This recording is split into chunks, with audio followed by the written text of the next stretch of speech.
Girl here. I'm Mignon Fogarty, and today I am here with Doug Harper from the online etymology dictionary, affectionately known as Etymonline.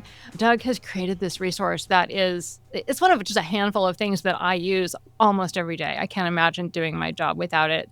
So, Doug, welcome to the Grammar Girl podcast. Hey, thanks for having me. I've been looking forward to this. Yeah, I'm so excited to finally meet you. I have to say, I put out a call on social media for questions that people might have for you, and the overwhelming response I got was just people saying, "Tell him thank you. Like, tell him thank you for making this amazing resource." So, the world loves you.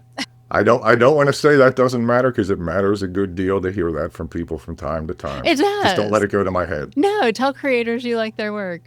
Writers, Yes. Yeah, it matters. Yes. It's almost as good as money. Almost and better and better in the right ways. That's right. Well, we're going to talk about the site and your process a little later, but I thought to get started, you've given me some words we can talk about their etymologies, which is always obviously interesting, that sort of are entryways into bigger questions about etymology. So the first one we have is grave. The grave we bury people in is not the same as when you say, like, he has a grave problem. And I thought that was so interesting. It is, because it's subtle. We could go in and look at the actual entries, and I can show you how to use the site to answer the question, are they probably related or probably not? Oh, yeah. But this will be great for people. Yeah, for people who are watching on YouTube. This will be great. All right. This is, if I do a search on Etymonline for grave, this is what comes up in the search results. At the head of it is the noun, the one you were talking about, the thing you put the dead body in. And below that one is the adjective. And frankly, to answer the question, are they related? You can skip 99% of this. You're following the from train through all this, from that.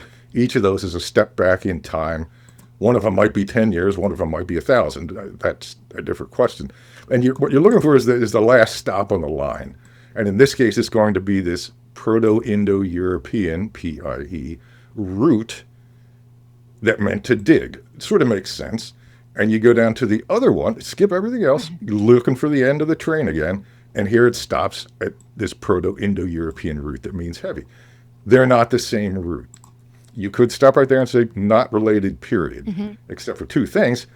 These have asterisks in front of them. Oh. And in this case, it's actually explicit that it's a reconstructed root. You've crossed an invisible line between history and reconstructed language there. And that asterisk is a warning sign, among other things, to you. Okay, we're now in guesswork, really highly educated and careful guesswork, but guesswork. And the other one is, if you look further down in the burying grave one, or perhaps it's not even certain, and I can tell you, I should indicate who I got this from, and I'm pretty sure I know where I got it from, that it could be a substratum word in Germanic, and with Proto-Indo-European. Where do you think you got that from? I'm sorry? Where do you think you got that from?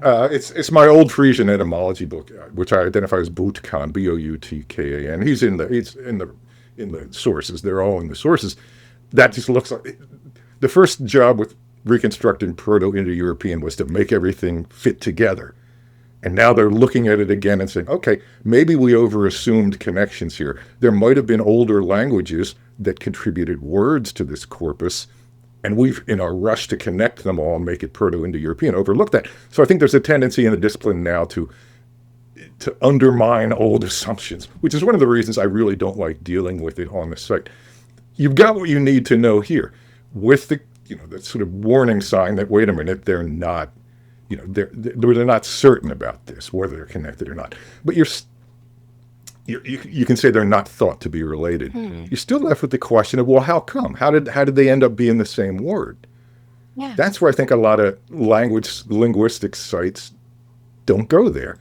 My background is newspapers. We always ask that question. Well, why? What color was it, and why not?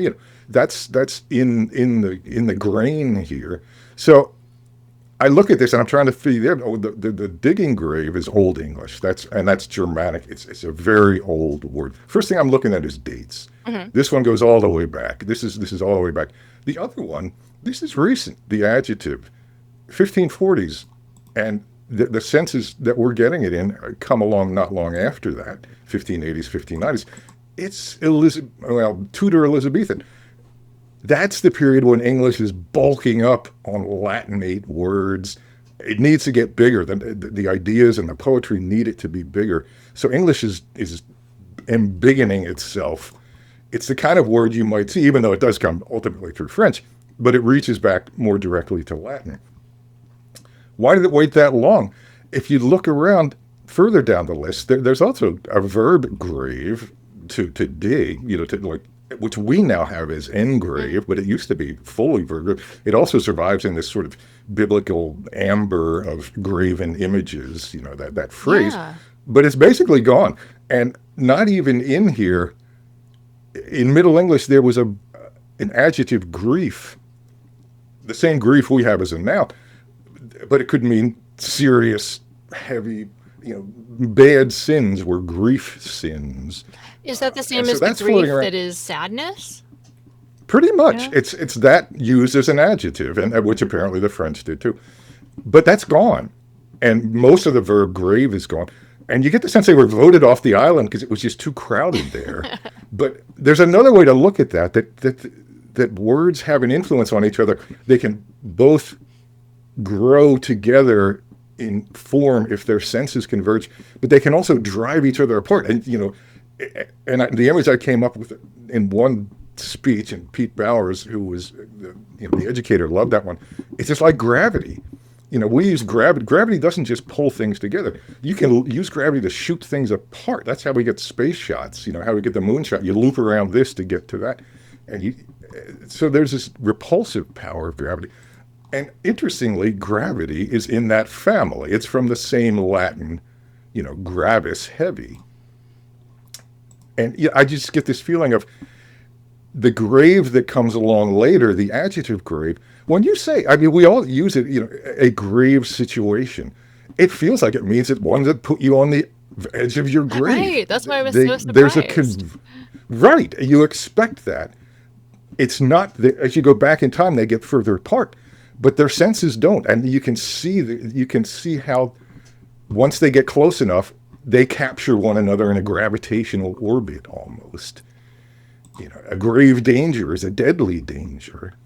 It's all in the metaphor. Yeah. So you're saying, And you can't quantify. You can't put that in a from. I can't put it in a from. Yeah. But it's there. It's there. It's definitely there. yeah. Okay. So you're saying that even though, we look at the etymology and we go back to Proto-Indo-European, like probably they aren't related. It's reconstructed, so it has those asterisks, but probably they aren't related etymologically, but that over time they have influenced each other and sort of grown together because the meanings are so similar. It's the difference between empirical etymology and human etymology. You have to account for the human quality in this, which is not going to obey the rules. Yeah. Oh man, that's so interesting.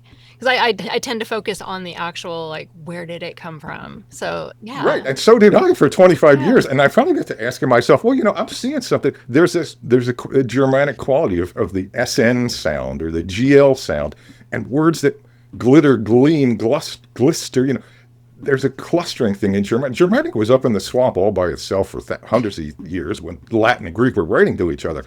They did funny stuff with language. If I had more time, I'd learn more German. If I had 10 more lifetimes, I'd know more Germanic. But it's really rich back there. It's a lot different than Latin. German can do. I think German's a funny language, and I'll never convince anyone of that. It can do a lot. The one thing it can't do is French. And the funniest thing in the world is to get a German-French dictionary and just read through what the German form of the French word is. They're like, you couldn't believe they're the same species as like a Chihuahua and a Great Dane. So I think this is a good time, actually. So you've been the site. I think you created the site in 2001. So you've been doing it for a long time. Like, why? What got you started? I drifted into it. This is a channeled obsession. I was going to do something anyhow. I had finished a book on the county where I grew up in, and just like I had also worked there as a newspaper man, so I knew the place from top to bottom. And to write, to get into something that deep is just something my mind likes to do. I could have made a train set. I could have done a 1,000,000-word crossword puzzle. I was going to have to chew on something. And I was interested really in getting to be better at writing. And I understood that to do that, you had to understand the different weight in English of the Latinate component and the native component, the stuff we were just talking about. So that set me off. First, I tried to learn Greek. I only got so far in that. I went back to Old English. I was getting good at that, picking up books, and I'm starting to write this stuff down as notes to myself. And a friend says, "Why don't you publish it?" And no one cares. Doug Harper in Pennsylvania thinks he's trying to teach himself Old English, and it grew out of that. And I never intended any of this to happen. I'd still be happy with a train set. It looks like you might have room for one back there. I don't need it. No, I don't need it anymore, to tell you the truth. This is enough. This is a lifetime. I took on a lifetime. I try to get away from it. And every place you go, I hit language, and language sends me back to words. Like, why did you use that word? Or is that the word in the original? Or is that, I keep going back. You can't get away from it once you've got a hook in it. I find that too. Just this morning I had to get up extra early because I scheduled the time wrong for this interview, and I was thinking, time to pay the piper. And I'm like, why do we say that? Like, so often I just find myself like, why do we say that? And then it's an entry into like another podcast episode or another article. Rabbit holes. The rabbit holes are the fun of this. Yeah. But yeah, you got to get up early.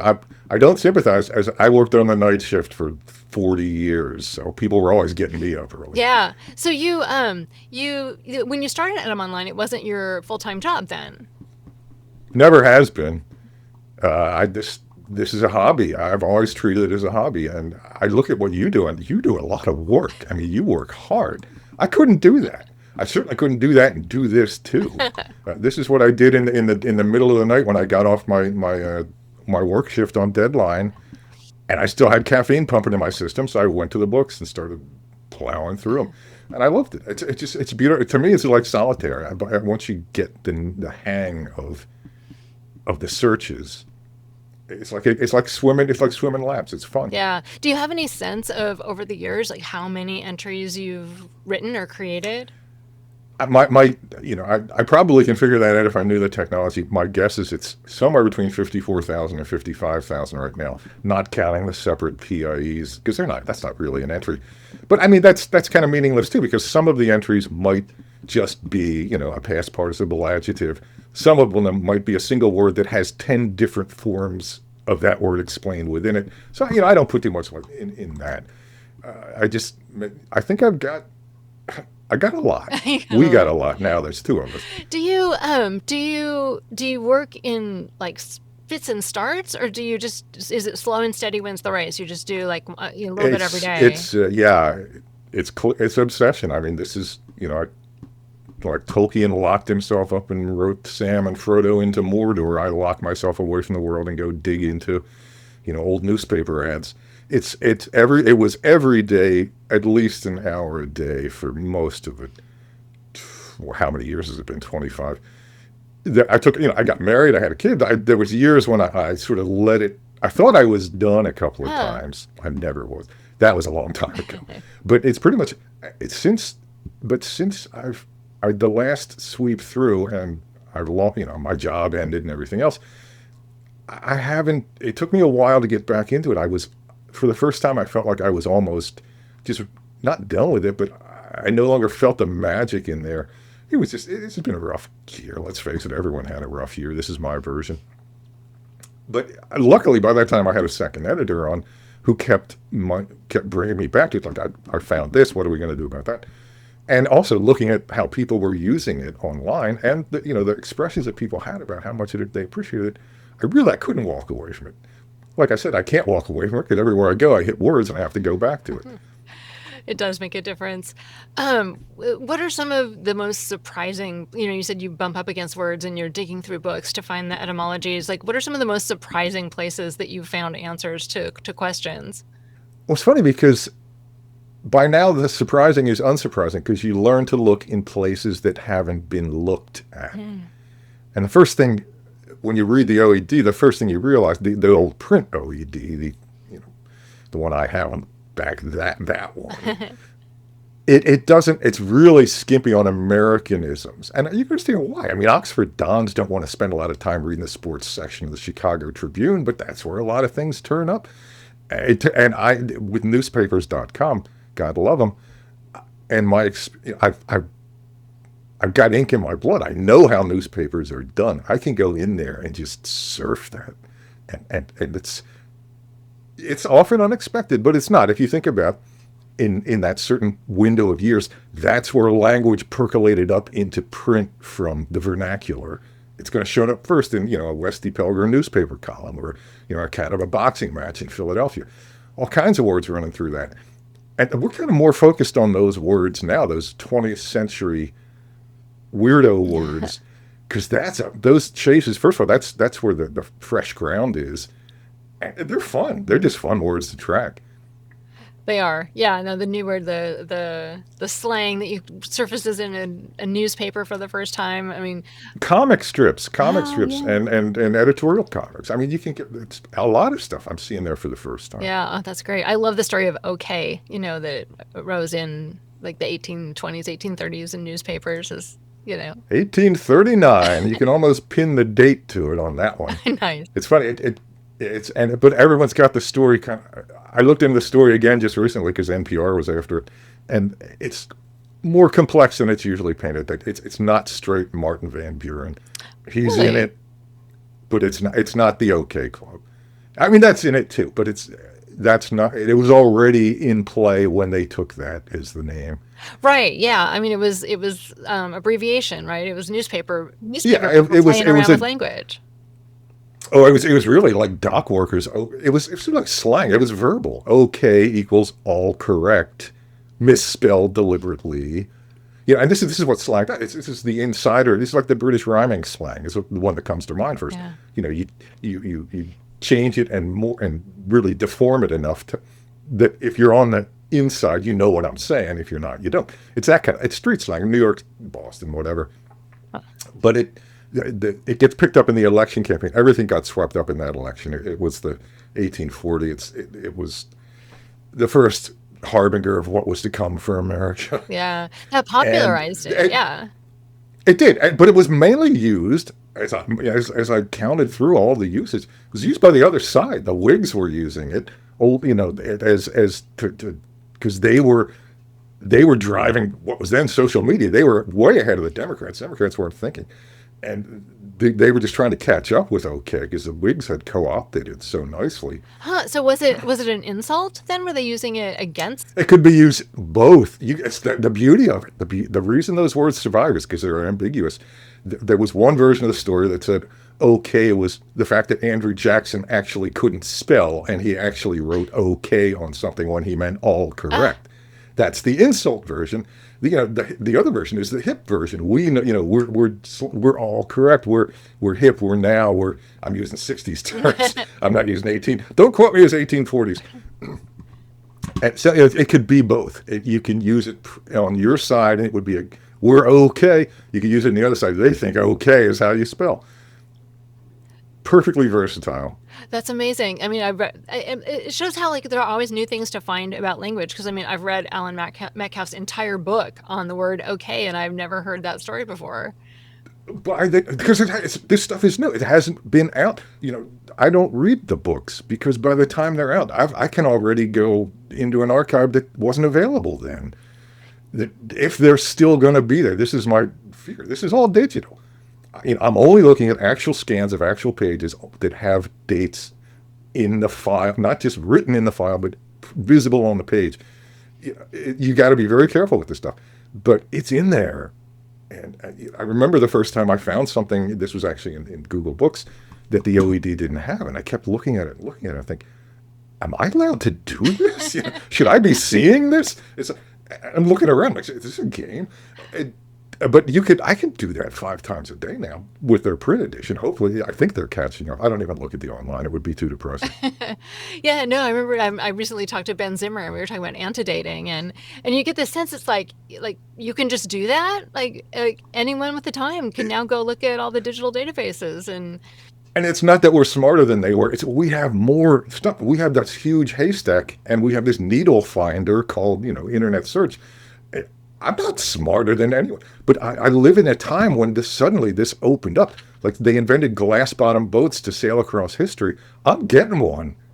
That's fun. Well, I was going to ask you about this later, but Amir, one of my followers on Mastodon, wanted to know what you think about the rise of AI and digital corpora, and what do you think? Do you think it's going to be useful? Do you think etymologists should be worried? Like, what are your thoughts on this?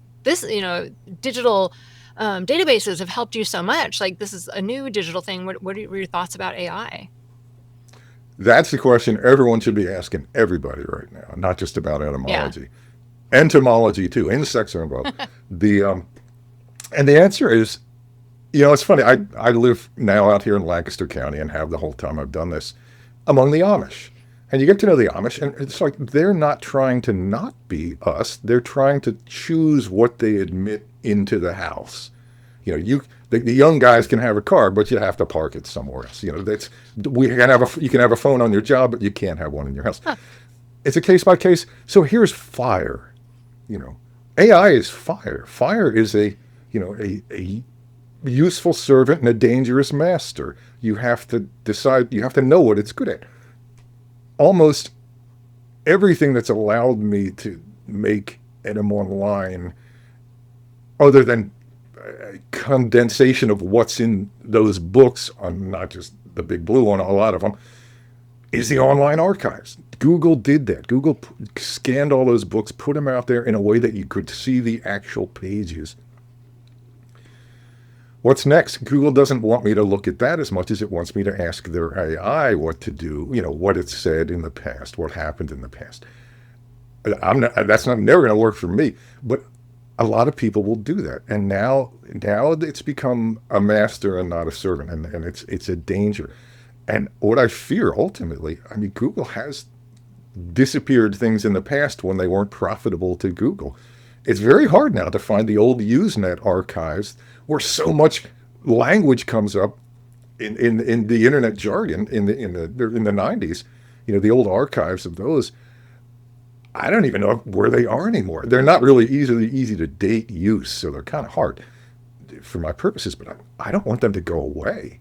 Google can make things go away. Yeah. And newspaper.com might not be there forever. And I wonder how many of those books that Google digitalized out of libraries, and I look at the front covers and I see where they came from. I wonder how many of those have been deaccessioned now. I wonder how many of those even still exist now in the physical form with the real words and the real date. I don't like thinking down that path. I'm old, so I'm not going to be here when it happens, but I've said that in the past and been wrong. Yeah, man, I never thought about that before, that those books in Google Books might not even exist in physical form anymore. That's depressing. So I am curious, like, are you seeing a drop in traffic to your site because of AI? Oh, yeah. Oh, absolutely. Yeah. Absolutely. Yeah, all you have to do is go follow a thread. I don't do social media, but I follow Reddit because it seems to have more intelligent discussions, at least these days. And you look at how people are posting, this is what Google AI told me about this. And someone says, well, why didn't you just search a website and get a better... Well, and he says, well, it's the same thing. It's just like letting Google do the search instead of having me do the search. No, it's not. No, it's not. You want to reach for the phone, And that's, that mindset is out there. You could see that coming. I'm exactly the kind of thing. What I do is what AI wants to do. Google's had etymologies at the top of their search results for years. Mm-hmm. Even when you search Etymonline word, they'll give you their version. Yeah. They've wanted this. Google wants to be the whole internet, I think. This is one of the first places they want. They think this is theirs. This is their job to tell you etymologies. That's easy. Computers can do that. No, they can't. But you'll find out. Yeah. No, we're seeing the same thing. And yeah, those Google snippets, years ago were the beginning of the end, I think. It worries me because, I think people like you and maybe me, we will always do this because we love it. But it's AI is built on our material. And if people don't come to our website, then we have, a lot less of a reason to write the things we write. If only AI is reading it, then it's like you say, we like to hear thanks, right? The AI that's scraping our site is never going to say thanks, and I think that, I do it because I love it, and you obviously do it because you love it, but the incentives help. us to keep doing it, and some people aren't going to be able to keep doing it just for love, and then the information won't be there. If you were starting out today, if I were starting out today, we'd look at. I would never have done this today. I couldn't have done this. This could only happen when the internet was new, and Yeah. you could sort of make your muscle your way into things and find a way to be useful. And you could But be just a person who likes to do a yeah, thing, and you put it online, and other people say, "Oh, that's useful. I will visit that and like it." Yeah, right, right. yeah, No, it's going to be a different experience in the future, and I don't. It's a shame because you lose. I actually kind of have a perverse hope that, like Fahrenheit 451, if we hang on long enough, they'll come around. I think that the AI, it can do certain. It will always do certain things better than I could as a writer, but it can't do this. It really can't. And I don't think so. I don't believe people are going to trust it because it's now absorbing itself and getting tangled up in its own lies and confusions. yeah. I kind of feel good. I took advantage of the Dr. Johnson clause, and if you're writing a dictionary as a solo act, you get to throw in a few jibes and asides from place to place in it, which I did. And the GAOL spelling of jail was the first one and probably the most noticed, which is a direct response to Johnson's dislike of Americans. But you get to also appreciate that throwing in a few oddball entries really stops the rip-off artist who just ripped your site and then pretended they wrote it and were and oh no, this is all of my original research. Yeah, did you write that joke? Because that's in my site too. And now I like them because they trip up AI and make them. I hope it's like one of my stupid asides turns up in an AI answer somewhere What are because I'm sabotaging it as actively as I can. what are they called? What are they, mount weasels, or is it the fake? Yeah, there's some smarty pants term for it, but Yeah, those are I just call it. fake entries that people dictionaries put. Well, not quite a fake entry, but like Johnson's was in Scott. Oats he defines as a grain that in England feeds the horses, and in Scotland the people, something like that.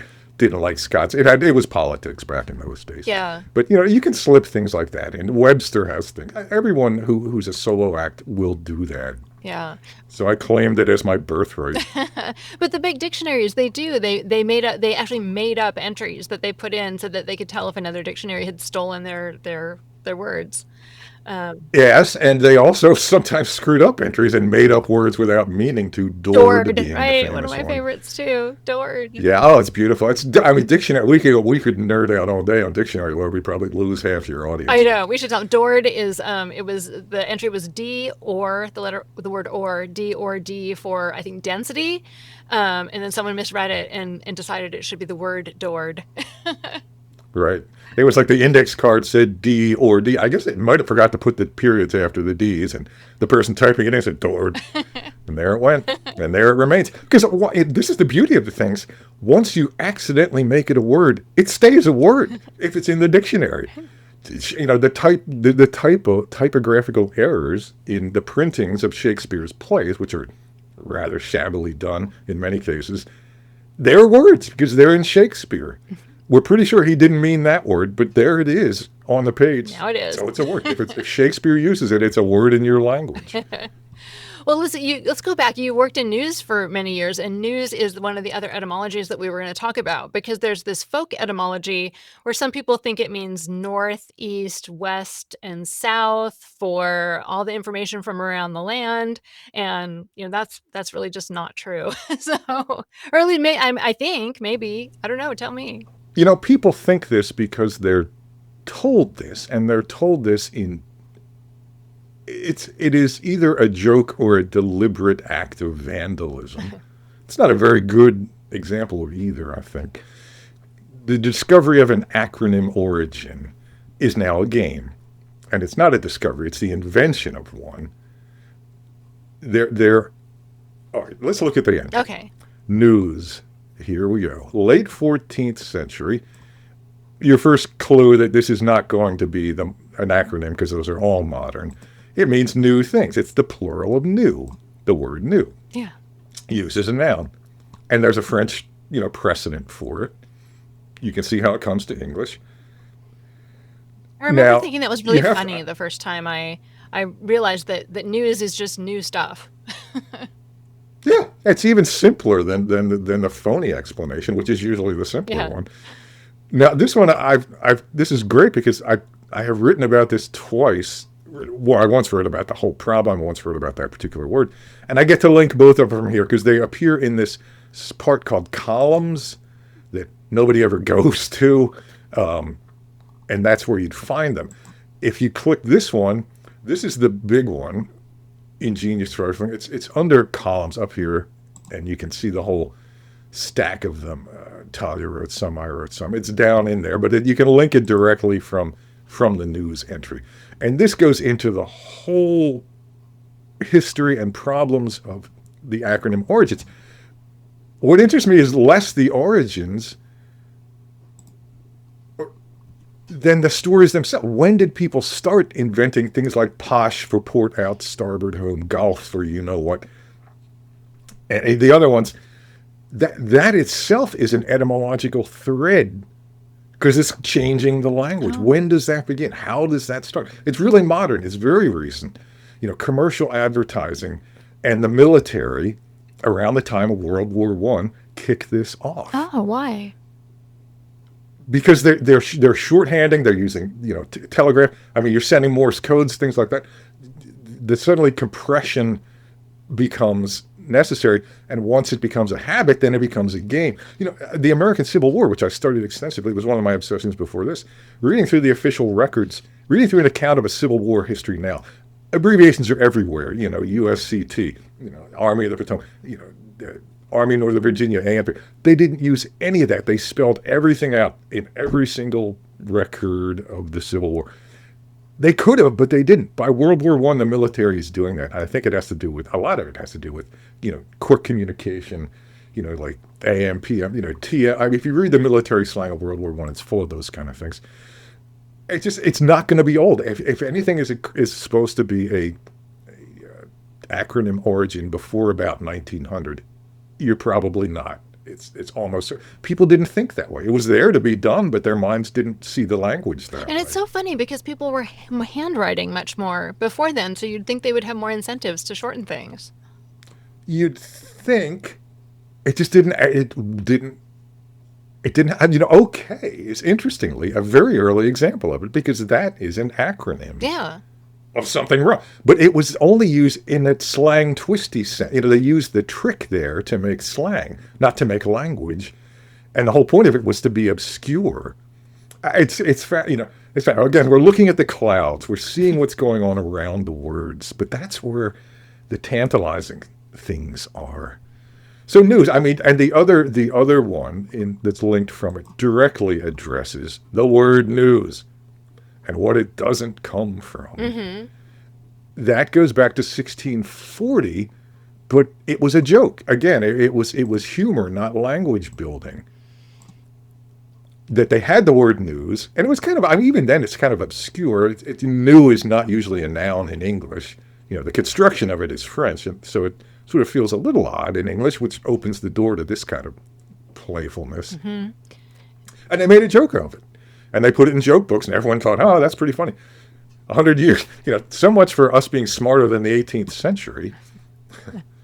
What did Randall Gerald once write there? Soon we shall know everything the 18th century didn't know and nothing it did, and then will be difficult to live with. All right, I'm going to stop sharing on this. Okay. Yeah, so I think we're done with the main episode. We have a lot more to talk about for our bonus segment for our Grammarpaloozians. But, I mean, I usually ask people where they can find you, but I think we know where we can find you, which is Etymonline.com. I will tell you one thing. I've both made myself easy to find and hard to find there because I don't want to encourage the same email that I can get 30 times a day just from... Why did you say, the nationalists, everything. However, down at the bottom of every page, way down at the bottom, down like here, copyright. See the little fingery? Yeah. You click on that and it should take whatever your chosen email is. Mine's Proton. I'm on it. Theoretically, that's on every page, but it's not easy to It's not easy to notice if you're Oh, in a rage and just looking to strangle me because of what I wrote. very sneaky, Doug. Oh yeah. Oh, I'm full of that kind of thing. I love it. Well, thank you so much for being here. Thank you for having me.